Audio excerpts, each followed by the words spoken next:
You ever stare at a blank page and just feel this terror that you have nothing original to say?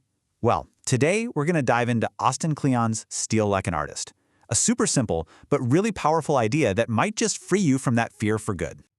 If you make anything, art, music, writing, anything, you've been asked this question. And lurking right behind it is this huge anxiety, right? This pressure to have some magical, one-of-a-kind idea that no one's ever had before. And then you get this answer. An answer that just flips the whole thing on its head. Kleon says the most honest artists don't just dream up ideas from nothing, they steal them. But hold on, what does that actually mean? To really get it, we first have to tackle the biggest myth in all of creativity, this pressure to be 100% original. It's like this great creative lie that paralyzes so many of us before we even get a chance to start. So here's the core truth. Nothing comes from nowhere. Every single creative thing you've ever loved builds on something that came before it. Kleon points to this idea from writer Jonathan Lethem, that, when we call something original, it usually just means we don't recognize the sources it's stealing from. And that's not depressing, it's totally liberating. I love this quote from André Giraud because it just nails the opportunity we all have. Once you're free from that burden of being totally original, you can stop trying to make something out of thin air. Instead, you can just start playing with your influences and find your own way of saying things. Okay, so if total originality is a myth, then how does anything new ever get made? Well, that's where the stealing comes in. The answer is learning the art of the remix. It's about learning to steal like an artist. This is a bit cheeky, I know, but it really gets to the point. Every new idea is just a mashup or a remix of older ideas. Your job as a creator isn't to invent from scratch. It's to be a collector of good ideas. You collect things you love, and then you combine them into something new. Think of it with this cool little visual. In art, you can have a situation where 1 + 1 = 3. How? Well, when you combine two things, two ideas, two influences, you create a third thing, the relationship, the tension, the new idea that exists in the space between them. That's the remix. So where do you start? You start curating. You build what Kleon calls your genealogy of ideas. You can't choose your actual family, but you can absolutely choose your creative family. Here's how. Pick one creator you just absolutely love. Study everything about them. Then, find out who they loved and go study them. Keep doing that. You're building your own creative family tree, and suddenly making things feels a lot less lonely. All right, the theory is great, isn't it? But let's be real for a second. The absolute hardest part is just starting. So, let's talk about the big scary monster in the room, fear, and how we can push past all those mental blocks that stop us cold. Does this sound familiar? That little voice in your head that says, "You're a fake. You have no clue what you're doing." Yep, that's imposter syndrome. And I'll let you in on a secret. Everybody feels it. The most creative people in the world feel it. They don't have a magic cure. They just have a habit of showing up and doing the work anyway.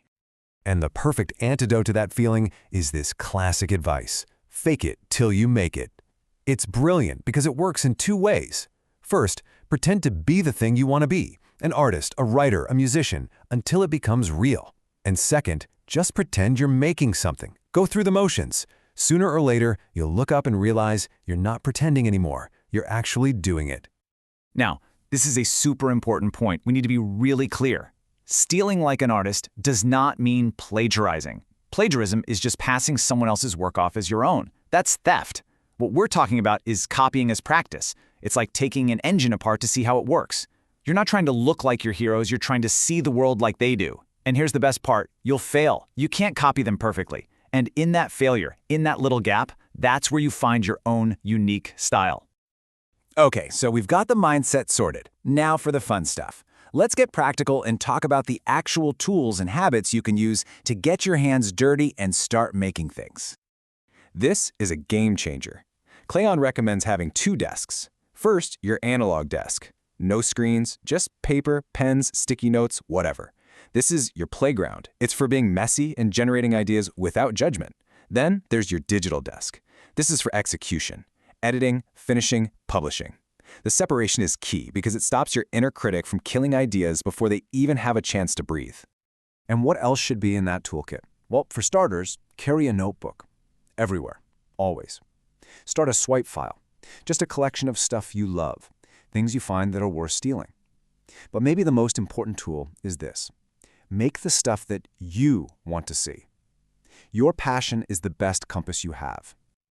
So this brings us to the big finish, the unifying idea behind all of this. After all the stealing and faking it and getting messy, it all boils down to a really, really simple, not-so-secret formula. That's it. That's the whole shebang. Step 1, do good work. Now this step is incredibly hard, okay, no shortcuts, but step 2, share it with people.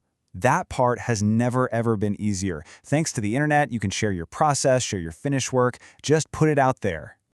And here's a final piece of amazing, counterintuitive advice. If you're just starting out and nobody is paying attention to you, that is not a curse, it's a gift. Obscurity is freedom. It's the freedom to experiment, to make mistakes, to play around without the pressure of an audience. So please, use it while you still have it. So in the end, we realize the most important question isn't where do you get your ideas? The question is this one.